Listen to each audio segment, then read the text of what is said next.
encontramos con Omar Fernández, diputado de la República Dominicana del Distrito Nacional, circunscripción número 1 de la Fuerza del Pueblo. Gracias a ti, Fanny, te agradezco muchísimo la oportunidad. Precisamente eres uno de los más jóvenes en la Cámara de Diputados y podemos decir que en el Congreso Nacional. Sí, de hecho el segundo más joven de la Cámara y el más joven de la capital.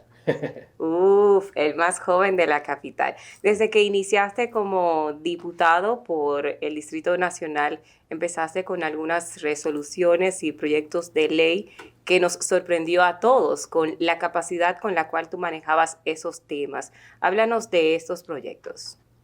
Bueno, te agradezco muchísimo, Fanny, esa valoración. A ver, te cuento, el primer proyecto de ley que sometí, que fue poco más de un mes luego de haber iniciado la legislatura en ese momento, en agosto del 2020, fue un proyecto de ley que busca regular los procesos de transición gubernamental. Como tú sabes, cada 4 u 8 años hay una transición. Claro. Digo que puede ser quizás cada 8 porque si se da una reelección de un gobierno, pues no hay tal transición. Pero cuando hay un cambio de gobierno, ese periodo entre mayo, que son las elecciones, y el 16 de agosto, que inicia un nuevo gobierno, es lo que se le llama la transición. Y lamentablemente ese periodo, que es muy sensible para el país, no está regulado. Por eso recordarás que hace poco menos de 2 años, cuando se produjo la última transición, que de hecho fue más corta de lo usual, porque las elecciones fueron el 5 de julio, no en mayo, como estaban previstas. Claro. Y entonces la transición no fueron de 3 meses, sino 1 mes y medio. Sin embargo, fue 1 mes y medio que dejó bastante que desear. Ahí se pudo evidenciar que no existen reglamentos claros de las informaciones que se deben traspasar los incumbentes que ya van a salir a los nuevos que van a entrar. Vemos que a veces suceden cosas como que se pueden amarrar contratos a largo plazo. El nuevo que va a llegar no sabe con qué cuenta. Nos pasamos los primeros 6 meses de gobierno escuchando que si me encontré con esto, que si había este lío, que si lo otro, que si unos discos duros de plan social que nunca aparecen. Y entonces, bueno, yo creo que el país no se merece esa situación. Pienso que en un periodo tan sensible como lo es la transición, y de hecho pude hacer derecho comparado y noté que en Puerto Rico la transición está regulada, que en Estados Unidos está regulada, en Canadá también, en México. Y en ese momento vi que en la Cámara de Diputados en Argentina estaba circulando un proyecto muy parecido al que luego sometimos. Entendí la necesidad, la importancia de que podamos contar con certidumbre, con paz, con sosiego, en un periodo tan sensible como lo es la transición. Ese es un proyecto que ahora mismo está ya aprobado por la Comisión de Presidencia de la República, por lo que pronto llegará y se pondrá en agenda en el hemiciclo. Como hablas de transición, a pesar de todo esto, también siempre se producen algunos inconvenientes entre el partido oficialista, que es el que recibe, y el partido que se convierte en oposición, que es entonces el que sale. En esa transición que hubo en nuestro país pasaron algunas acusaciones dentro de algunos funcionarios que salían de su gestión. Empezaron las acusaciones de corrupción administrativa. El Ministerio Público empezó, no podemos decir una persecución, sino a someter a estas personas a la ley y todo eso, y hay un proceso en torno a funcionarios que, según las acusaciones del Ministerio Público, malversaron fondos, no tuvieron una administración correcta. ¿Qué opinas tú de los que están encartados en esos momentos, ligados a algunas que otras corrientes políticas? Bueno, pienso que indistintamente de la corriente política a la que alguien pueda pertenecer, pienso que la transparencia debe ser punta de lanza en el accionar de todos los políticos, los servidores públicos, que es lo que soy. Sin distinción de banderas, de colores, de partidos, creo que tenemos que promover la transparencia en todos los sentidos. En el caso del Poder Legislativo, que es el primer poder del Estado, servir de contrapeso, fiscalizando siempre el Poder Ejecutivo para que hagan las cosas de la manera más transparente posible. Y en el caso puntualmente de estos encartados, pienso que es trabajo del Ministerio Público demostrar y probar que ciertamente han incurrido en esas faltas que se le imputan, y será obviamente deber ya del Poder Judicial, de los jueces, de determinar si ciertamente o no esos delitos que se le imputan han sido configurados o no. O sea que yo lo dejo en manos de la justicia. Se quiere hacer una reformulación de la Constitución en miras precisamente a modificar el artículo de la parte del Ministerio Público, en este caso el Procurador General de la República, ya sea para su elección. ¿Qué opinas tú de este sometimiento de una posible modificación a la Carta Magna? Bueno, mi posición es la misma de la Fuerza del Pueblo, nuestra organización política, que es la de oposición a esta reforma. no porque sea una reforma, porque podría perfectamente venir una reforma en algún momento que bien vaya a enriquecer la Constitución, la vaya a fortalecer, le vaya a complementar con artículos que ciertamente falten y necesiten para robustecerla, pero la reforma que se ha planteado en este momento, a mi juicio, carece de objeto. Y digo esto porque se plantea una supuesta independencia del Ministerio Público como excusa para reformar la Constitución. Y nuestra respuesta es que ya el Ministerio Público es independiente. Lo es según la Constitución y lo es según la propia ley orgánica. Está en el incumbente en ejercer la independencia. O yo te pregunto a ti, ¿quién duda en este país que la magistrada Miriam Germán Brito no es independiente? Creo que nadie lo podría dudar. Y fue designada por el presidente de la República. O sea que todo depende en el perfil que se nombre allí de una persona que esté dispuesta a ejercer la independencia de lo que manda la posición en la que le toque. Dentro de alguno de los proyectos de ley o resoluciones que también sometiste en el año pasado, hablabas de la creación de algo que tiene que ver con la criminalidad o la criminología, la creación de talleres o un enfoque en base a esto. Sí, tuve la oportunidad de someter un proyecto de ley que busca crear el primer Centro Nacional de Criminología en la República Dominicana, o el CNC, abreviado para que se entienda más rápido. Y es interesante porque fue muy motivado por el momento en que estaba pasando la República Dominicana. Recordarás que hace unos meses, lamentablemente, se dispararon los índices de criminalidad, mucha inseguridad ciudadana. Creo que mucho tuvo que ver también con esa reapertura otra vez a la normalidad, obviamente la carestía de los precios de los alimentos, el combustible, la vida está muy cara, y pues obviamente los delincuentes salen a delinquir para ver cómo resuelven sus problemas. Eso es muy lamentable, pero es así. Y entonces lo que busca este proyecto de ley con esta creación de este Centro Nacional de Criminología es atacar la prevención del delito más que la represión y la investigación del delito. En República Dominicana somos buenos investigando luego de que pasa algo. Claro, ponen candado después que te roban. Y en la represión, pero no en la prevención. Tenemos que apostar a que no suceda. Y entonces, una manera que hemos identificado de lograr que no suceda en el tiempo es levantando data e información que nos explique por qué la gente está delinquiendo. Te pongo un ejemplo. Si de repente se disparan los índices de violencia contra la mujer, ¿por qué el hombre está más violento contra la mujer? ¿Qué es lo que está pasando? Claro.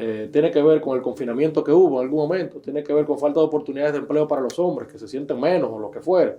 Tiene que ver con un tema de machismo, que siempre se ha hablado que existe en la República Dominicana. O sea, tenemos que evaluar qué es lo que sucede y luego de que entendamos por qué el hombre es más violento con la mujer, aplicar políticas públicas que ayuden a disuadir ese comportamiento en el tiempo, porque aspiramos en el tiempo a tener mejores ciudadanos.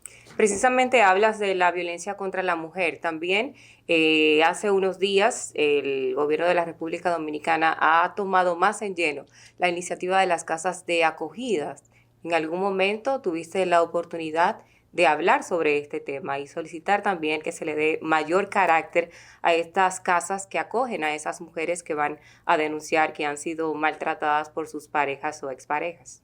Sí, lo vi, de hecho, el primer Día Internacional de la Violencia contra la Mujer que celebró este gobierno, que fue el 25 de noviembre del año 2020, en donde el presidente anunciaba una serie de medidas, entre ellas la apertura, me parece que eran de 11 u 12 casas de acogida, que lo celebré, me pareció muy oportuno, porque justamente ese mismo día estaba sometiendo una resolución ante el Congreso, que fue una promesa de campaña, de que mis primeros 100 días como legislador lo iba a someter, y fue rarísimo, porque te cuento que ese día 25 fue el día número 100, luego de que entré como diputado de la Cámara, e iba muy de la mano con lo que yo proponía, o sea, esa creación de casas de acogida, yo pienso que eran espacios importantísimos para que la mujer pueda superar su trauma, pero sobre todo el tema de daños colaterales, niños y niñas que sufren por la violencia contra la mujer y lo observan en el hogar, para que no repliquen esas conductas cuando sean adultos.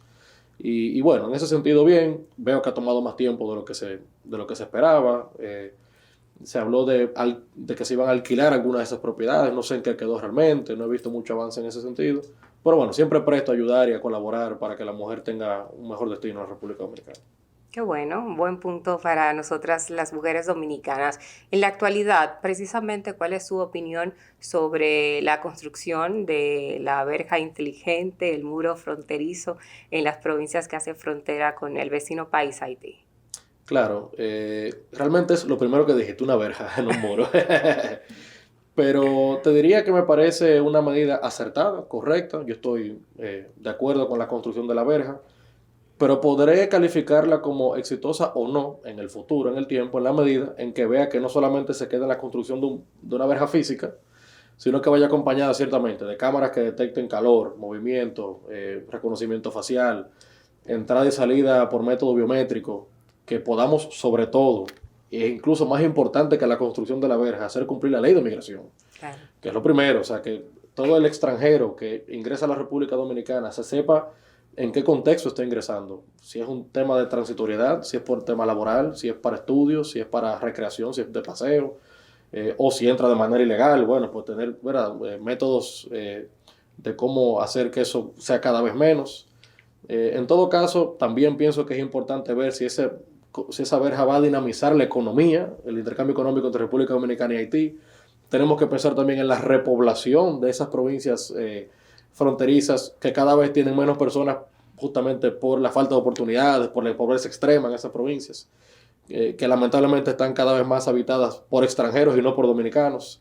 Yo creo que son esas cosas las que tenemos que ver para en el tiempo yo poder darte una evaluación correcta de si fue exitoso o no el plan que se ha implementado. Te enfocas mucho en estadísticas, economía y también en la parte internacional. Has visitado diferentes congresos y eso, y eres como un joven muy de miras hacia el futuro. Recientemente has hablado de un proyecto, una resolución sobre incrementar el turismo de negocios en la República Dominicana. ¿A qué se debe todo eso? Sí, ciertamente como dices Fanny, me gustan mucho las relaciones internacionales y sobre todo conocer ciudades, países y aprender y ver temas que podrían bien implementarse en República Dominicana. Este es un país que va avanzando bien, pero faltan muchas cosas. Claro. Y entonces pude ver como en una ciudad tan cercana como lo es San Juan de Puerto Rico, donde tienen un centro de convenciones que aquello es magnífico, permite celebrar congresos médicos, congresos de videojuegos, conciertos de cualquier nivel, agrupa a personas para verse en eventos de clase mundial. Y eso obviamente va complementado con habitaciones de hoteles, con restaurantes, con gastronomía, con cultura, y se dinamiza mucho la economía en San Juan, en todo Puerto Rico. Y bueno, me pregunto por qué no tenemos algo parecido en República Dominicana. Siento que Santo Domingo es una ciudad vibrante, que va creciendo a un ritmo meteórico, pero faltan cosas. Y una de esas es pues ayudar a implementar el turismo de negocios. Que aquí se venga no solamente a reuniones puntuales y uno se vaya, sino que de repente logremos atraer inversiones importantes, congresos que mueva turistas que vengan a la ciudad. Y eso obviamente va a ayudar a que contemos con una gastronomía de clase mundial, como ya la tenemos, pero puede ser aún más diversa, más habitaciones de hoteles, que el transporte mejore también, el colectivo incluso, y que Santo Domingo crezca y se convierta en la ciudad que todos aspiramos. Tienes muy buenas iniciativas y has sometido diversos proyectos y resoluciones muy importantes a favor de los ciudadanos e incluso las mujeres. Pero, ¿qué ha pasado en el Congreso Nacional con estas informaciones que tú sometes? ¿Se discuten o hay un tiempo que perime ya luego de depositado? Esa es de mis grandes frustraciones, Fanny. Y te lo digo porque cuando llegué a la Cámara de Diputados llegué con una idea distinta a la que tengo hoy. Sigo igual, muy emocionado y muy ilusionado con lo que se podría lograr porque todavía me quedan 2 años y pico allí. Claro. Pero pensé que la burocracia no era tal. O sea, pensé que los proyectos se viabilizaban más rápido, las cosas corrían más normal y me he dado cuenta que no. Lamentablemente ningún proyecto, ni resolución, ni proyecto de ley que yo haya sometido el día de hoy ha corrido la suerte de llegar a la agenda del hemiciclo para que lo conozca el Pleno. Apenas un proyecto ha pasado por el sedazo, por el filtro de ser aprobado por la comisión que lo estaba conociendo, pero no más que eso. Y no depende mucho de mí, lamentablemente. Yo intento lograr el consenso, lo hablo con los demás bancadas, los otros partidos, para que sepan, mira, sometí este proyecto, cuando llegue yo espero que tú me apoyes, se lo explico. Y cuento con el apoyo de todos. El problema es que no llega al hemiciclo. ¿Y a qué se debe? ¿Es el proceso para llegar hacia el hemiciclo o es el proceso de que hay más proyectos de ley sometidos también por otros legisladores y entonces hay que esperar como el turno en la legislatura? Sí, es fundamentalmente eso. Se entaponan los proyectos. Lamentablemente cuando no hay Cuando no hay prioridad en los proyectos que no vienen del Ejecutivo, por decirte algo, pues obviamente no le ponen la atención primaria que le ponen con préstamos, que eso llegue y en la semana está aprobado. Los préstamos o los fideicomisos, los Por contratos que eso te llegan hago la ahora, pues llegan pregunta. esas cosas que vienen con una prioridad, ¿verdad?, de parte del Ejecutivo, para bien o para mal se aprueban en una semana. Y proyectos que yo creo que son trascendentales e importantísimos para el desarrollo del país, pues se toman más tiempo. Eso es una pena, pero es así. Ya que hablas de los préstamos, ¿cuál es tu opinión sobre el endeudamiento o los préstamos que ha tomado el actual gobierno? Sabemos que avanzamos de una crisis a raíz de una pandemia, pero ¿entiendes tú que los precios son altos en torno a la cantidad de préstamos? Sí, mira, yo te diría que en una primera etapa, como partido de oposición, fuimos muy comprensivos y fuimos muy solidarios a la hora de votar por los préstamos que se presentaban, porque entendimos que ciertamente ellos eran prioritarios, o sea, iban de la mano con las cosas que se necesitaban en su momento, préstamos para adquirir vacunas, bueno, ¿cómo no se va a negar a eso? Claro. Préstamos para cosas que entendimos que eran importantes, inversiones puntuales en República Dominicana. Luego en el tiempo nos dimos cuenta que seguían solicitando préstamos, primero, que no se sentían, o sea, no impactaba el bolsillo de nadie, no se daba cuenta de dónde era que se invertía ese dinero, y que tampoco era sobre temas que consideramos prioritarios. Por lo que la posición de la Fuerza del Pueblo en este momento es de oponernos a los préstamos que entendamos que no van de acuerdo y de la mano con lo que necesita la República Dominicana en este momento. Siento que vamos en un camino preocupante para la salud de la economía. Muchos préstamos constantemente y no se explica bien para qué son. Y eso no es como debe ser. O sea, no nos oponemos por el hecho de hacer préstamos, porque aquí no tiene un préstamo en el banco. Hasta yo lo Claro. tengo. El préstamo no es malo, es en qué se invierte. Es prioritario, no, te va a generar riqueza, va a lograr pagarlo en el tiempo. Porque si no, estamos hablando de que podríamos terminar endeudando a nuestros hijos y nuestros nietos sin siquiera haber nacido. Precisamente tú que estás dentro del poder legislativo como legislador, diputado en este caso, ¿qué opinión te mereces del poder ejecutivo actual? Bueno, pienso que es un gobierno que ya lleva algo más de un año y medio en el ejercicio. Yo esperé más de este gobierno. Siento que mm, al día de hoy ha hecho esfuerzos evidentes que todos podemos valorar, pero no está dando pie con bola. O sea, los problemas puntuales que afecta a la gente, precio de los alimentos cada día más caro, la inflación muy por encima del promedio en América Latina, el precio de los combustibles, ni te hablo de eso, el precio del costo de la energía. eh, Siento que es un gobierno muy estético, muy cosmético, muy de videíto, muy de redes, muy de cosas, y a la hora de ejecutar y resolver el problema de la gente no lo estoy viendo. La inseguridad ciudadana y la delincuencia acabando con uno, o sea, de verdad no quiero lucir pesimista, yo aspiro a que pues, se puedan resolver esos problemas. Claro. Pero no veo la luz al final del túnel. Entonces pasa el tiempo, veo que nos quieren distraer con temas que nos quitan la vista de lo puntual, nos hablan de una reforma constitucional, levantan el tema de las mascarillas, o sea, ahora la verja fronteriza, bueno, pero hablamos de lo que importa, es lo que yo creo, y lamentablemente el gobierno no está dando pie con bola en ese sentido. Nunca es tarde para uno visualizarse hacia un futuro. En este caso, tú perteneces a la fuerza del pueblo y obviamente en varios años ya vamos a tener elecciones. Tú como conocedor ya de la política, ¿cuál sería la posición, por ejemplo, en el 2024 de la fuerza del pueblo? ¿Quién sería el candidato presidencial? ¿Tu padre? Mira, me lo preguntas y me río un poco porque es lo que todo el mundo supone, que será él, Claro. y probablemente sea él. Pero también yo creo que es importante que el partido pase por un proceso democrático en el que todo o toda aquella o aquel que quiera aspirar a la presidencia o cualquier otra posición tenga el derecho y tenga la oportunidad de participar en unas primarias. No es verdad que esto está escrito en piedra, no es verdad que Leonel tiene que ser el candidato porque sí, de manera unilateral.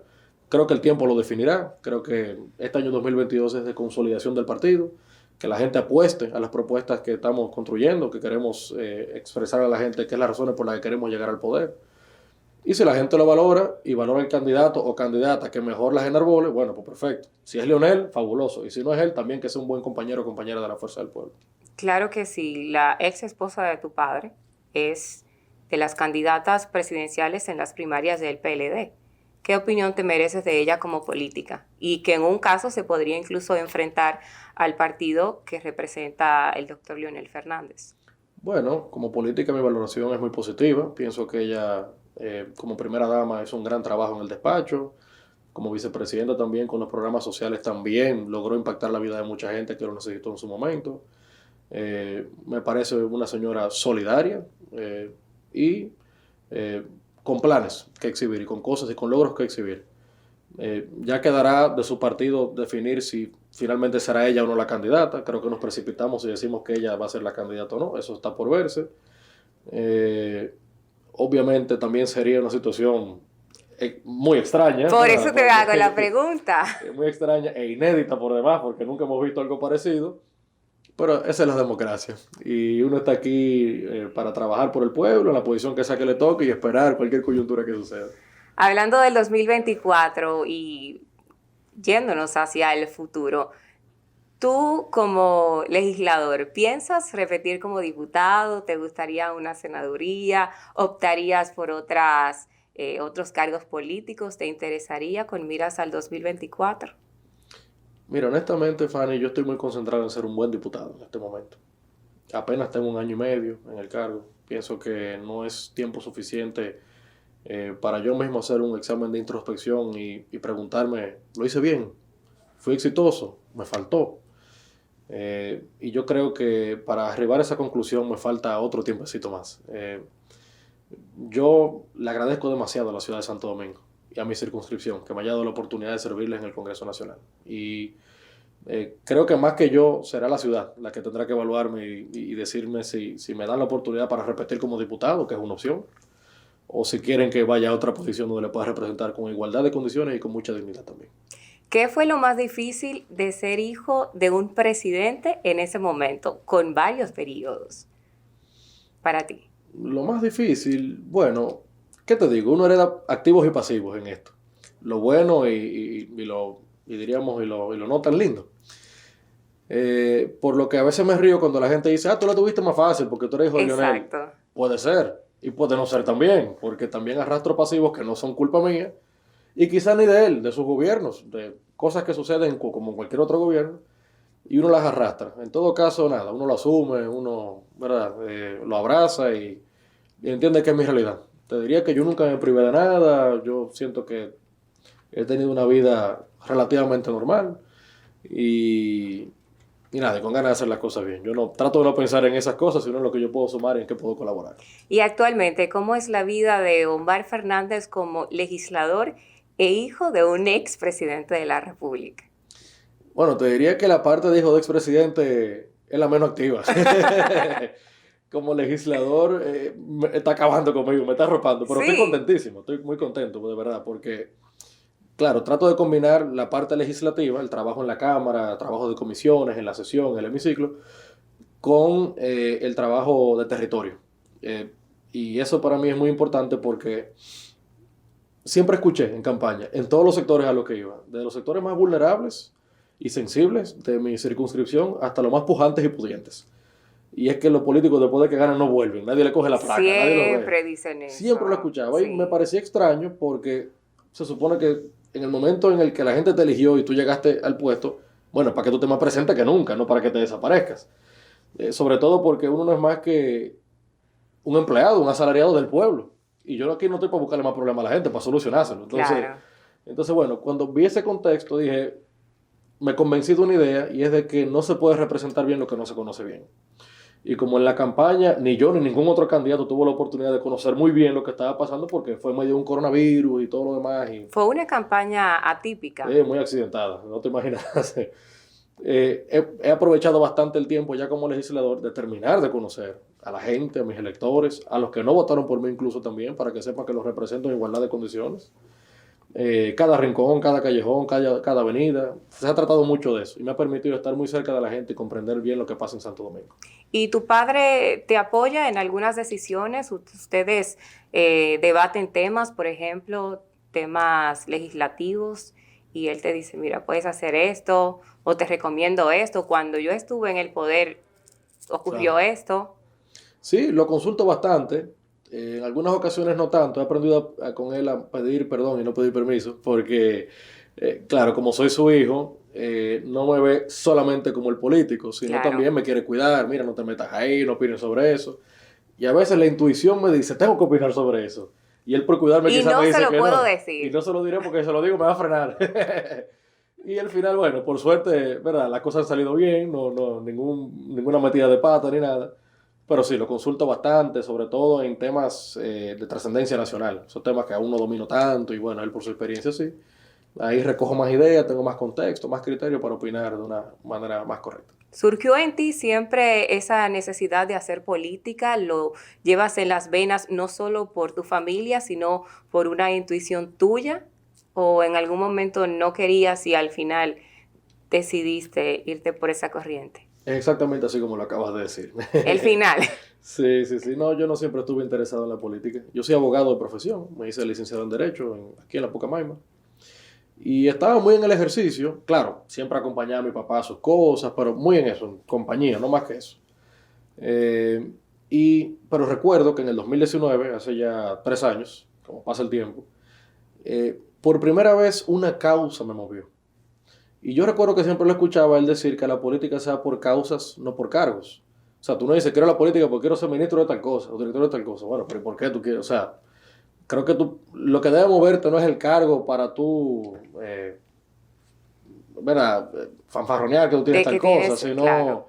sino porque una causa te mueve y la causa te lleva a las posiciones para tú defender al pueblo y para tú servirles. Y recuerdo que en ese momento la causa que me atrapó, me movió, fue la de la defensa de la Constitución. Tú recordarás que hace 3 años estábamos en esa lucha. Y fue interesante porque fue una causa que me ayudó a no ser indiferente a lo que pasa en la sociedad. Y yo dije, bueno, mira, es una causa bastante abstracta porque estaba hablando de una constitución.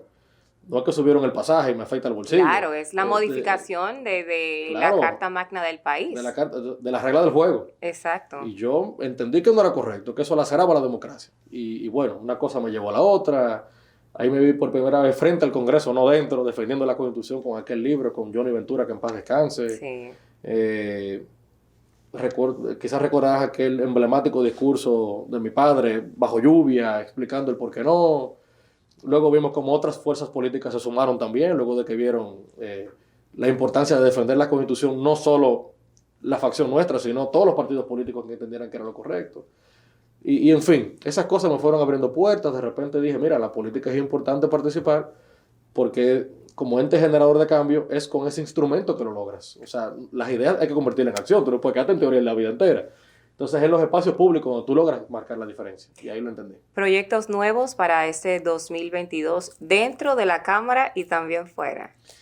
Bueno, sí, tengo un proyecto de ley que lo voy a someter. Bueno, sometí esa resolución del turismo de negocios. También hay un tema que me llama la atención bastante, que es promover el turismo inclusivo en Santo Domingo. Hay un nicho importantísimo de personas con discapacidad en el mundo que deciden ir a ciertas ciudades o países porque son más amigables con las personas con discapacidad.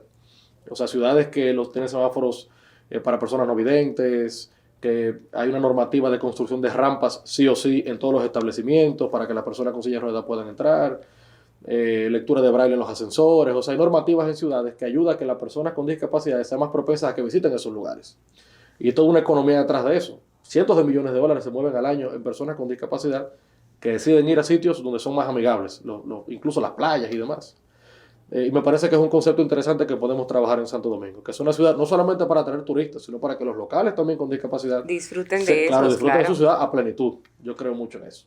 Es una resolución que ya la sometimos y la explicaremos en unos días. Y en la parte personal, ¿no tienes algunos proyectos ya que no sean legislativos?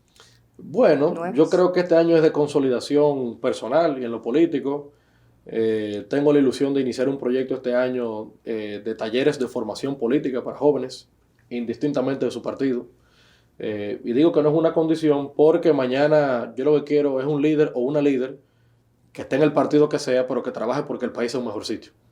Y por eso tengo la ilusión de hacer talleres de formación política, de estrategia electoral, de movilización el día de marketing político, con expertos, amigos que conozco que me van a colaborar para ayudar a que cada vez tengamos más personas con más conocimiento y más criterio de por qué se hace la política. Bueno, Omar, muchas gracias por este momentito así para conversar contigo. Eres un joven con muchos éxitos en la política y en tu vida personal a futuro. Muchísimas gracias, Tiffany, por la oportunidad.